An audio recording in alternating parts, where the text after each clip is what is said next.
Assalamualaikum warahmatullahi wabarakatuh. Alhamdulillah alladzi ja'ala Ramadan syahran mubaraka wa ja'ala ta'atana lillah taqarruban wa qurba. Asyhadu an la ilaha illallah falikul habbi wan nawa wa asyhadu anna Muhammadan abduhu wa rasuluh sahibul wa'di wal wafa amma ba'du. Alhamdulillah kita selalu bersyukur kehadirat Allah, senantiasa bersyukur kehadirat Allah, terus meningkatkan rasa syukur kita atas semua karunia-Nya yang tiada terhingga, khususnya karunia Ramadan, karunia ibadah di dalamnya, karunia pahala yang dijanjikannya, karunia kebaikan dan keutamaan sepanjang bulan Ramadan. Salawat dan salam kita sampaikan kepada baginda Nabi Muhammad SAW.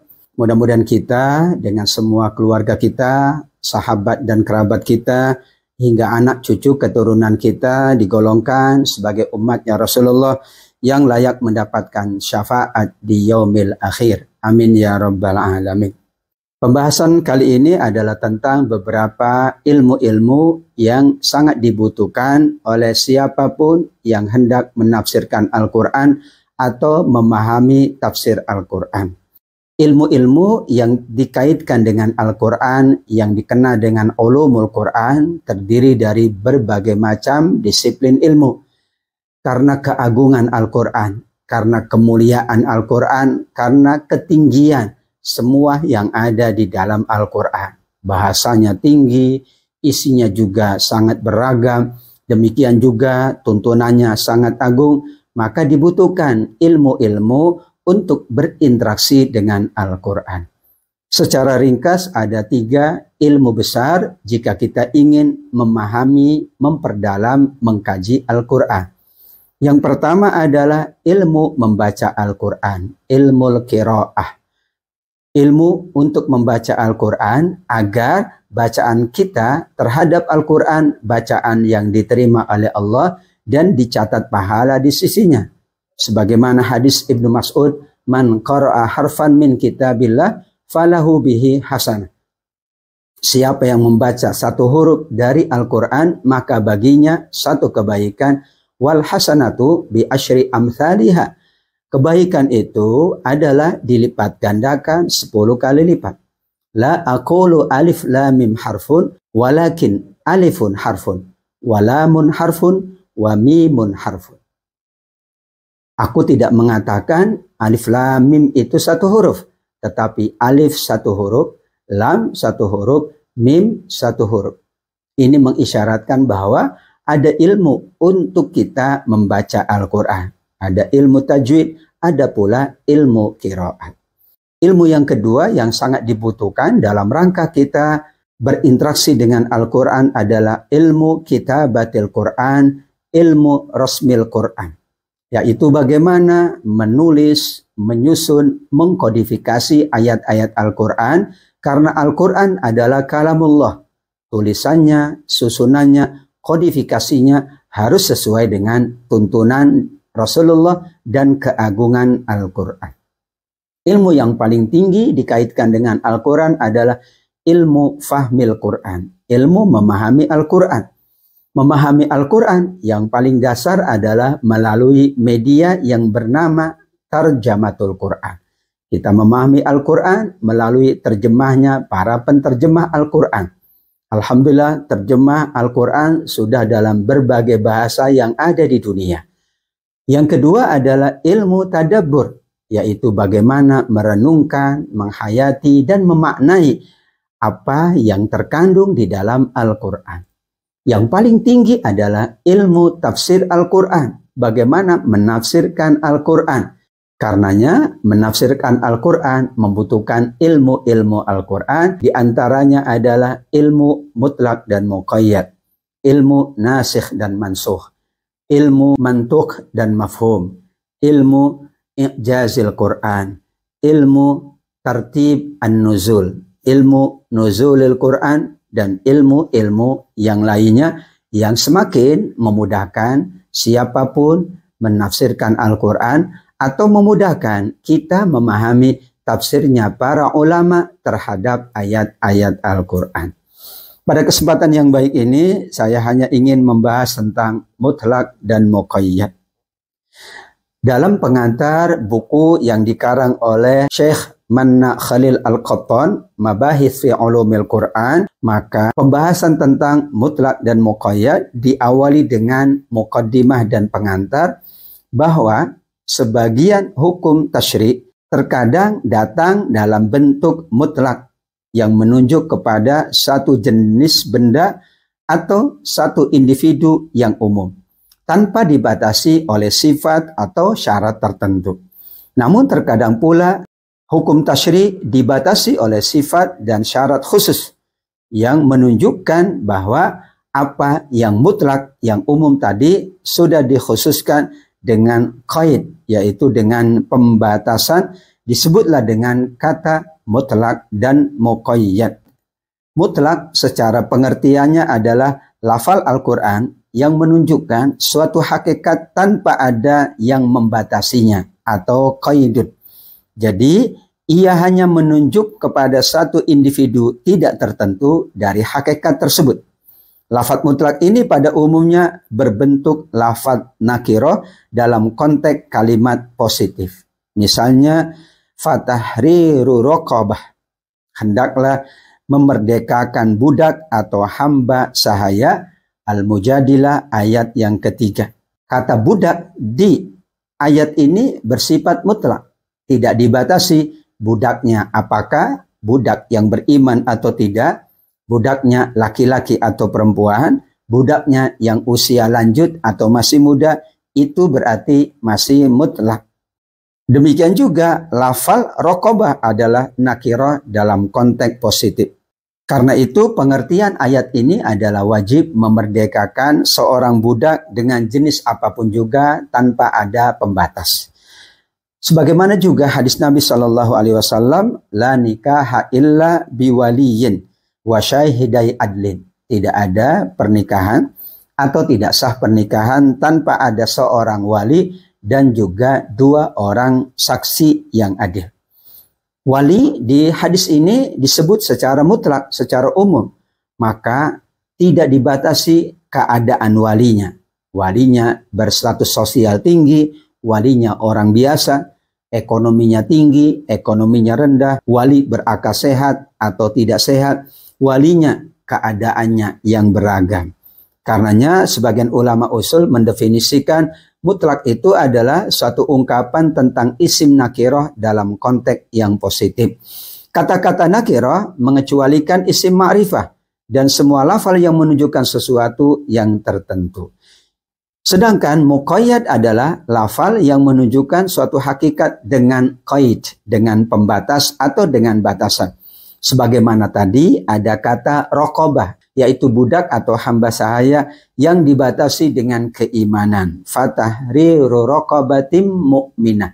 Maka wajib memerdekakan budak yang beriman. An-Nisa 92. Berarti ayat ini membatasi budaknya, yaitu yang beriman. Sedangkan ayat 3 surat Al-Mujadilah dikategorikan mutlak karena tidak dibatasi jenis budak yang harus dimerdekakan.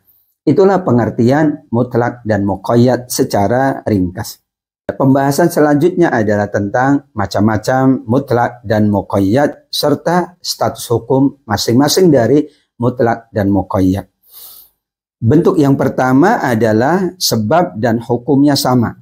Seperti puasa untuk kafarah, yaitu denda atas sumpah yang dilanggar. Allah Subhanahu wa taala berfirman, "Faman lam yajid fasiyamu thalathati ayyam." Jika ia tidak sanggup melakukan yang demikian, maka kafarahnya adalah puasa selama 3 hari.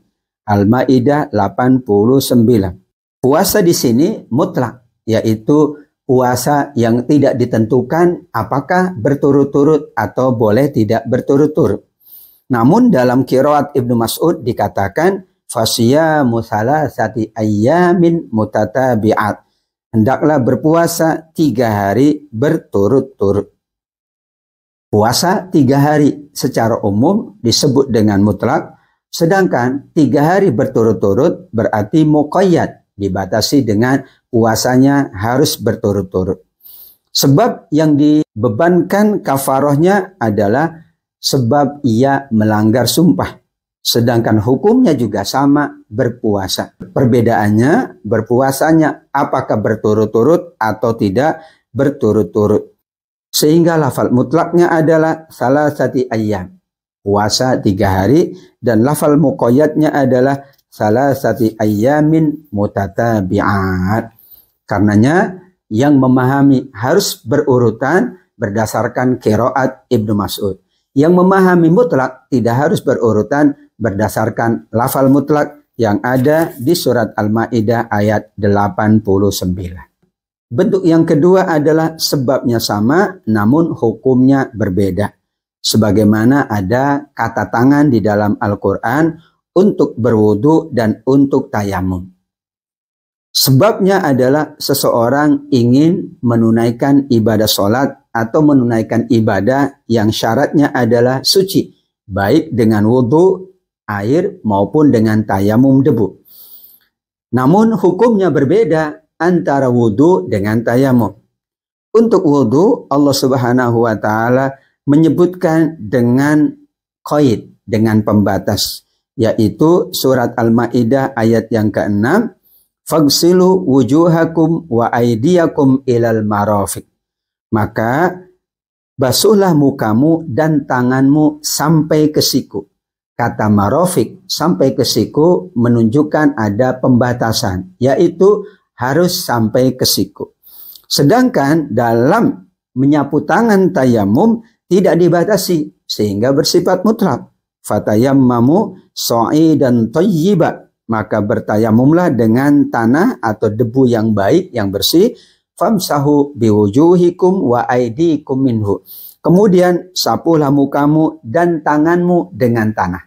Kata tangan tidak dibatasi sampai ke siku, sehingga boleh tayamum sampai ke pergelangan tangan atau sampai ke siku karena lafalnya bersifat mutlak. Sedangkan untuk wudhu lafalnya bersifat muqayyad, maka membasuh tangan dalam wudhu hingga ke siku.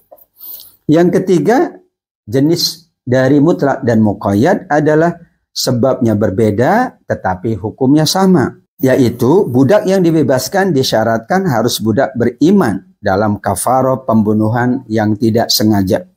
Allah berfirman, wa ma kana lil mu'minin ay yaqtula mu'minan illa khata'a wa man qatala mu'minan khata'an fatahriru raqabatin mu'minah. Barang siapa membunuh seorang mukmin karena tersalah, hendaklah memerdekakan seorang hamba sahaya yang beriman. Berbeda dengan kafarat zihar, diungkapkan dalam bentuk mutlak di surat Al-Mujadilah ayat yang ketiga. Walladzina yuzahiruna min nisa'ihim thumma ya'uduna lima qalu fatahriru raqabatin min qabli ayyatamassa. Orang yang menzihar istrinya kemudian hendak menarik kembali apa yang diucapkan, wajib atasnya memerdekakan seorang budak sebelum kedua suami istri bercampur atau bergaul. Tidak dibatasi apakah budaknya yang beriman atau tidak beriman.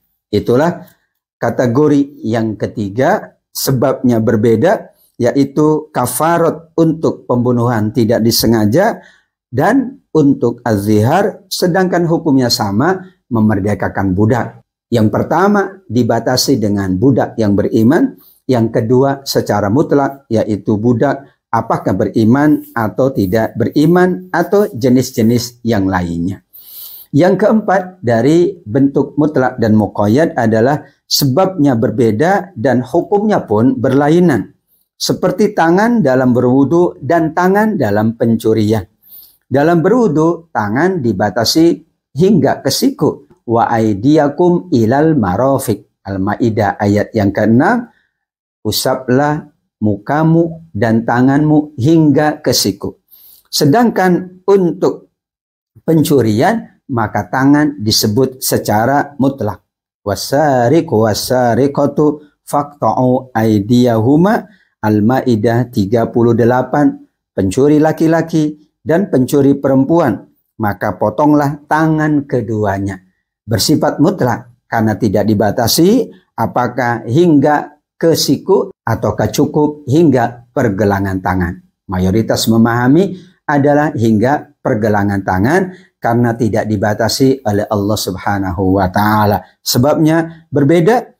Yang pertama adalah berwudu, yang kedua adalah karena pencurian. Kemudian hukumnya berbeda pula. Yang pertama adalah membasuh tangan hingga ke siku, yang kedua adalah dipotong tangannya tidak dibatasi hingga ke siku atau cukup pergelangan tangan.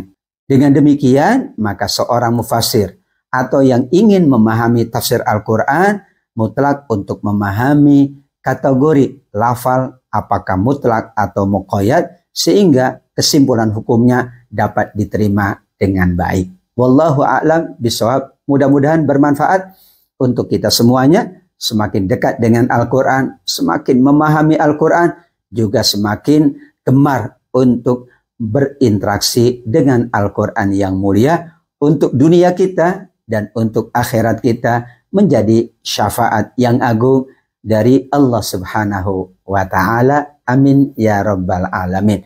Wassalamualaikum warahmatullahi wabarakatuh.